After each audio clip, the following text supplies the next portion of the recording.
Jake bites his lower lip with the thought of chowing down on a rack of ribs, smoking, charred, succulent ribs.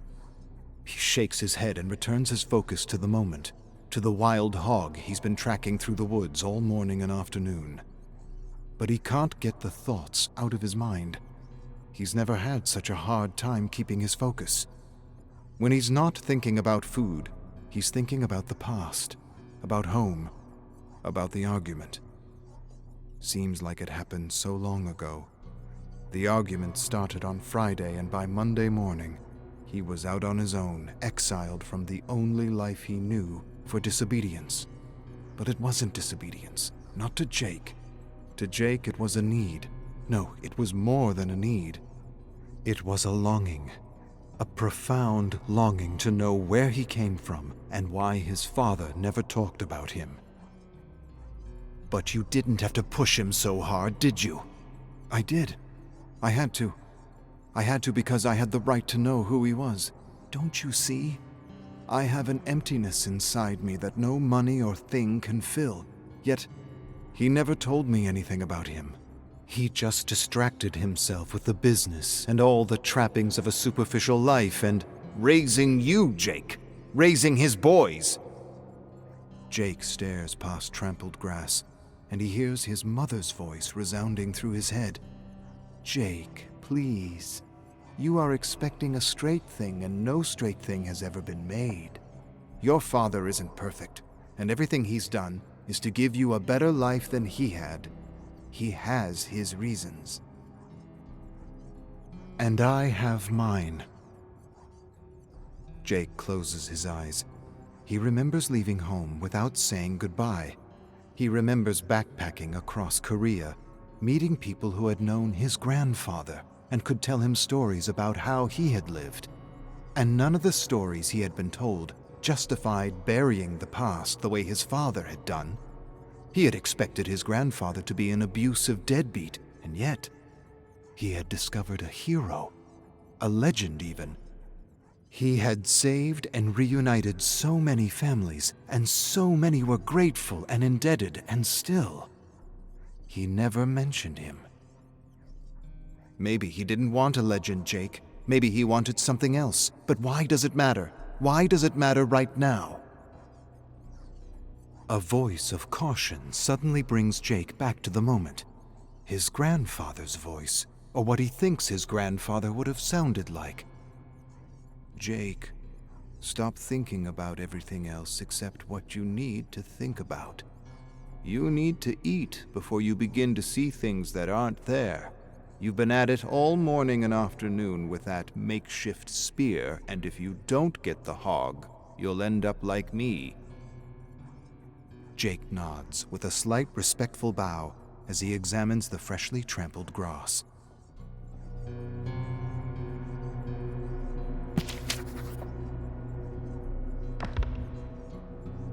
Jake charges after the boar as it zigzags through the long grass and suddenly disappears near the creek. Panting, he slows to a jog, searching left and right. He's hiding. Hiding like the letter his father hid in the attic. Don't lose your focus, Jake. Not now. Not again. I don't understand why he would hide such a beautiful letter in a shoebox. Ah, yes, the letter. It's the letter that set you off on your journey. It's the letter that inspired you to learn your father's language properly. You wanted to translate it for yourself, and you did. But now, Jake, you need to stop thinking about the letter, about your father, about the past. You need to focus on the hunt, or none of it will matter anymore. Find food or become food. Jake winces. His grandfather would never say such a thing. That's something his father would say. The voices in his head are mixing like a horrible stew of fermenting leftovers. He doesn't remember when he started hearing the voices, but at some point out on his own in the mountains, he realized he was talking to himself, and that talking to himself helped him cope with the loneliness. Everyone hears voices inside their head, Jake, although most are too distracted to listen or even acknowledge them. Or if they do acknowledge them, they keep them private for fear of ridicule.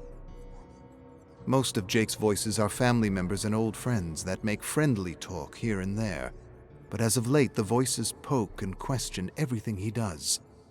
And now for the last 2 days he was hearing a new voice, a mocking voice that highlighted and criticized every mistake he made, like his dreaded high school English teacher that made him read garbage he didn't connect with, or gave him nicknames like Muddle Brain for mixing up words, reading backwards, and seeing things in the stories she claimed weren't there. They were. She just lacked imagination and perspective. It was her voice, teeth grinding on wool, that squelched through his mind to undermine his dignity and confidence as a thinking human being. Jake was convinced his teacher had existed solely to prevent those with other ideas and perspectives from ever pursuing a literary career. His father didn't care about his issue with his English teacher, or with teachers in general. It didn't matter. Stories didn't matter. Just tell the teacher what she wants to hear. Think of her as your boss, and think of grades as money. Parrot her ideas and opinions, and you'll be rewarded with lots of money, maybe even a bonus or a promotion. Easy enough advice to follow. And yet his father's advice did nothing to improve his sense of otherness in relation to the stories and curriculum he was subjected to on an almost daily basis. He still felt like an outsider for lacking interest in the literature and history he was expected to read and memorize as truths undeniable. Seemed like there was a big chunk of perspective missing from the overall narrative being poured into him like concrete that made him feel like he didn't belong. But what does it matter now? It doesn't. Leave the past in the past and focus on what needs to get done. I'm trying. Listen here, big brother. The sun's coming down. You're having conversations with yourself, and your cells are about to cannibalize one another. Find your focus. Jake sits on a stone and watches a hawk circle against the golden dusk. He sighs and feels his stomach twist. He needs something, anything, and he regrets not taking the free granola bars from the clerk at the hunting store. He still doesn't understand what he was trying to prove and to whom he was trying to prove it to. I guess I want to see if I could be like him. You've brought trail mix and other snacks before. What's so special this time? Jake draws a deep, anxious breath. I don't know. The hawk sails through the darkening sky, then swoops and quickly disappears near the stream. Jake stares after it for a long moment, then decides. He grabs his spear, staggers to his feet, and stealthily makes his way toward the shimmering water. By a fallen tree, he sees the hawk picking at feathers and bones. He inches closer, lifts his spear, and launches it. The spear hits the ground and the hawk rockets to the sky, leaving scraps behind. Scraps. Scraps will do, for now. Jake kneels by a sticky clump of flesh and feathers. He smells the pungent odor of heart-pounding red. He touches the sticky innards and the plucked skin and the bones. Bones as white as the hog's grin. Jake sighs his frustration and shakes his head. He doesn't know if hogs display any kind of emotion, but if they can, this hog is definitely smiling. No, not smiling. Laughing. What kind of bird is this anyway? Doesn't matter. Jake pulls out matches and cooks the guts, preparing a kind of bird pudding. You brought matches but no granola bars? I don't know what I was thinking. You're not him, Jake. I know. He died out there. He disappeared. Same thing. Not to me.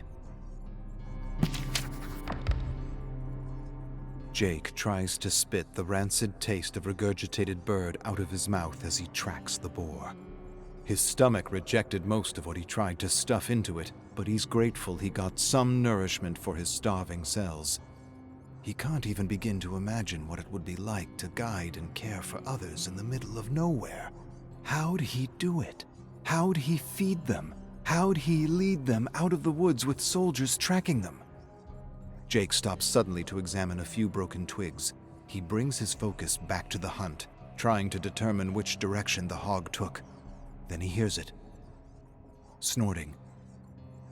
Almost inaudible, but he hears it.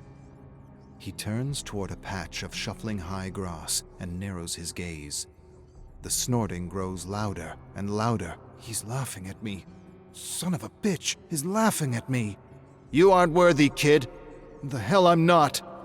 Jake launches his spear into the moving grass. A high-pitched squeal follows, and the hog jolts away. Jake surges after him, tracking a trail of red to the mouth of a small cave. He laughs to himself and knows he will feast tonight. He's done. So sure. I searched that cave before. There's no other way out. It's just a matter of time and patience. And focus, Jake. Focus. Jake figures an hour or so has passed, and he's noticed no movement or attempt to escape. This is a worthy adversary. He thinks he can outweight me. It's a good plan. He might actually escape. I'm betting on the hog. You'll lose, bro. Jake considers his options, then grabs a small shovel out of his rucksack and begins to dig a pit. He feels cobalt eyes watching him and he grins to himself. It will take a bit of time, but this deadfall will put the odds in my favor. The people his grandfather helped said he dug a tunnel under a small clearing to avoid detection. He dug a tunnel. Digging a small pit is nothing in comparison. What I don't understand is, you brought a shovel and matches, but no granola bars. What the hell were you thinking? I guess I wasn't. You're a walking contradiction, Jake. I guess. The stupid shit we do when we're lost and alone. I'm not lost or alone. I'm exactly where I want to be. Yeah. The whole turn your back on civilized living because humanity and not you have lost your way. Make yourself believe whatever you want. But in the end, he's your father. He didn't even try to reach out to me. You didn't try to reach out to him. He kicked me out. You poked and twisted an old wound. You hit a nerve, and he reacted. His father was a hero. Maybe he didn't want a hero, Jake. Maybe he just wanted a father. A living, breathing father to do shit with. Kinda like what you got.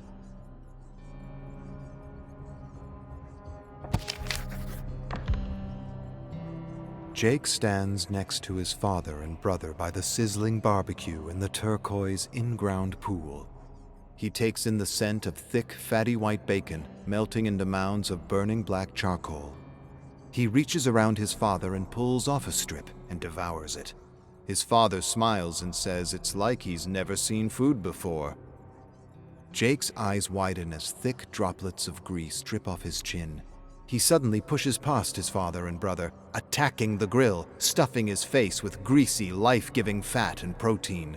His father tries to hold him back, but Jake won't be denied when suddenly the meat morphs into a living, wild hog. The hog turns to Jake and winks. Jake stumbles back and falls into the pool. The pool swirls and turns into a deadfall as several spikes rip through his chest. Jake yells in agony, waking up with a start, finding himself in a small pit beside thick, sharpened branches pointed outward. Jake wipes the sweat off his brow and slowly clambers to his feet. He climbs out of the deadfall and stares into the darkness of the cave for a long moment. Then he hears his mother's soothing voice. "Jake, please, finish the letter and send it to him." "Why? What's the use? It's just gonna end up in a shoebox in the attic like his father's letter." "You're wrong.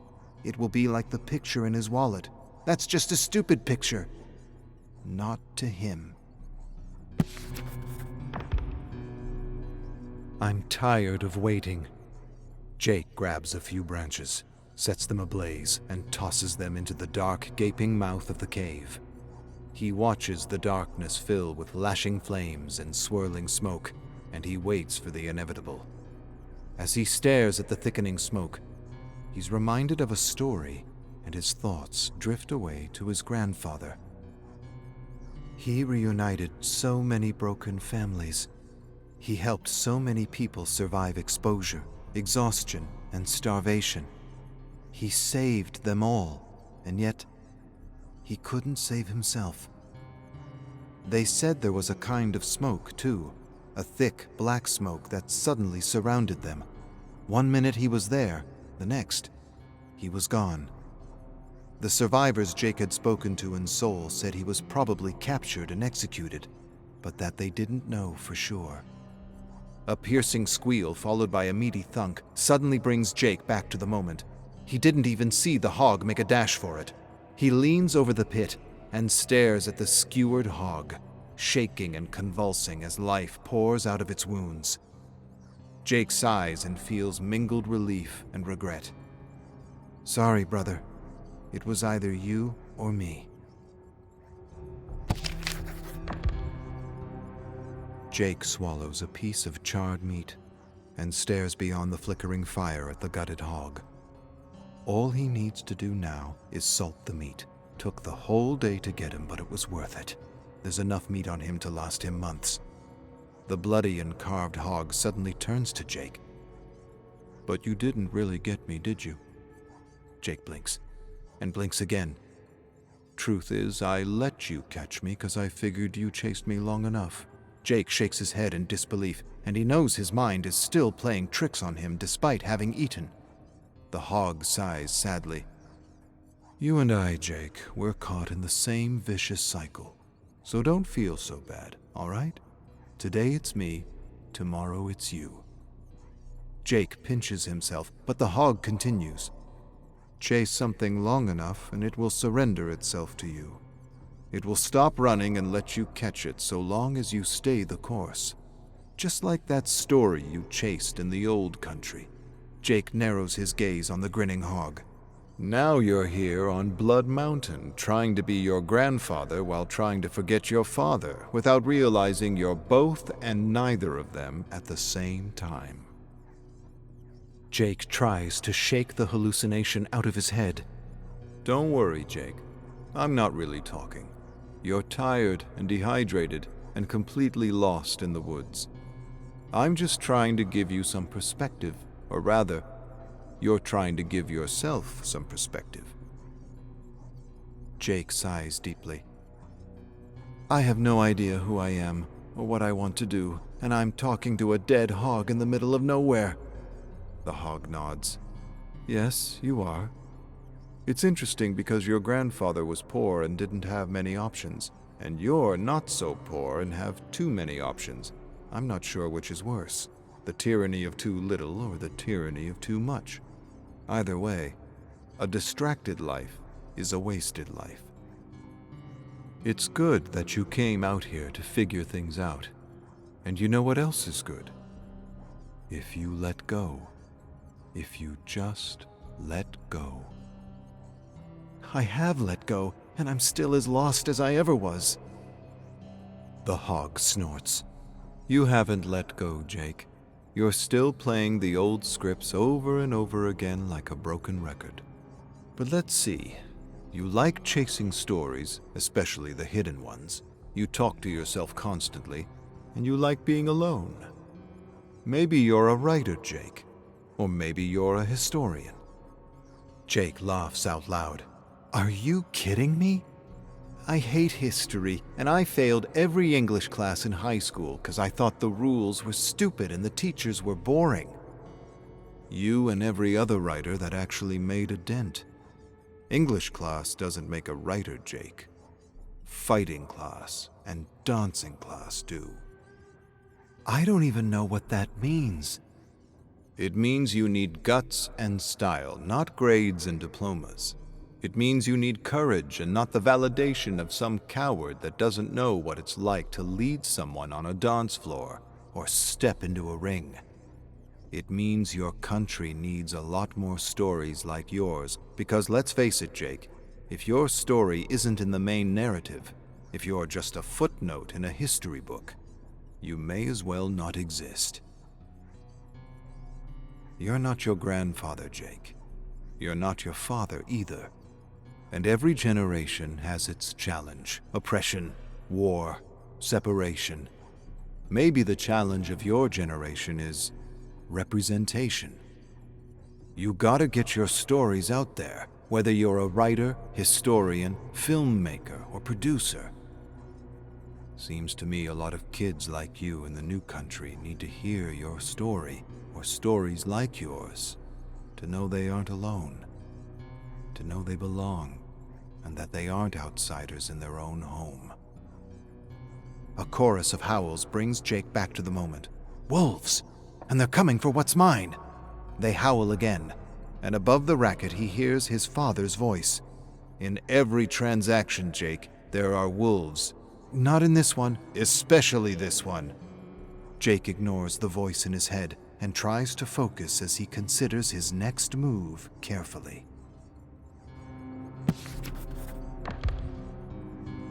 Jake sits high in a tree with the hog dangling from a cord. He grips the cord tightly and hopes the branch he uses as support doesn't give way. Another howl rents the night, and the chirping insects go silent. The wolves are coming, and they want what's rightfully his. He's glad he ate, and he feels new life coursing through his veins. He feels his focus sharpening, and yet he still hears his mother.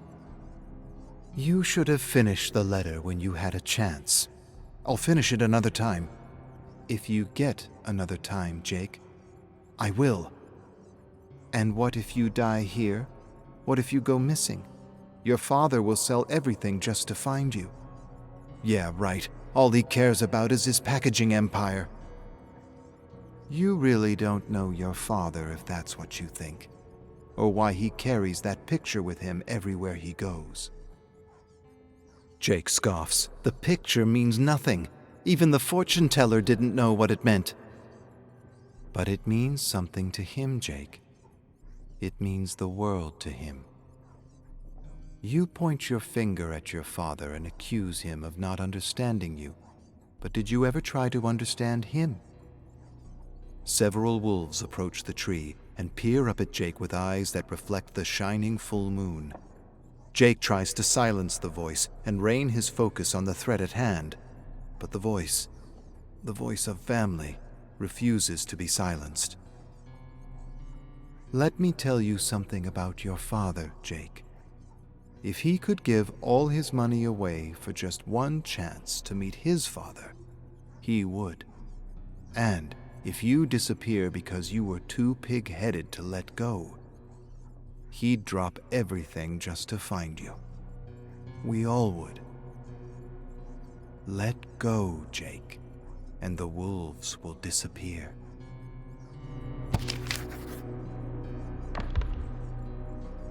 Wolves growl and lunge and rip pieces of flesh off the dangling carcass. Jake holds the cord tightly with one hand as he uses the other hand to attack the wolves with a branch. He's exhausted and doesn't know what to do. He feels like a tick, beaten and battered by the rain, broken, beaten, defeated. Not by the hunt or the wolves, but the thoughts and emotions swarming in his head like a hive of anxious bees. The wolves circle the tree with cackles and growls that seem like laughter in the night. How the hell did I end up here? Up a tree fighting wolves in the middle of nowhere? And how the hell am I gonna get down? He hears his brother's voice break through the din below. The stupid shit we do when we're lost and alone, right, bro? Jake swallows a growing lump in his throat and admits the truth for the first time in years. You've always seen right through me, little bro. God, I miss you, but you're right. I am lost and I am alone, and I have no idea who I am or what I want to do with my life. And that fortune teller was right. I didn't know what to choose, so I chose nothing. His mother's voice returns. No, Jake, he was wrong. You did choose something. Jake draws a deep shuddering breath and closes his eyes, remembering his first birthday as his mother had described it so many times. He's dressed in his first red and blue hanbok, sitting on a white blanket with all kinds of objects spread before him. Pens, rice, paint, ink, brushes, money.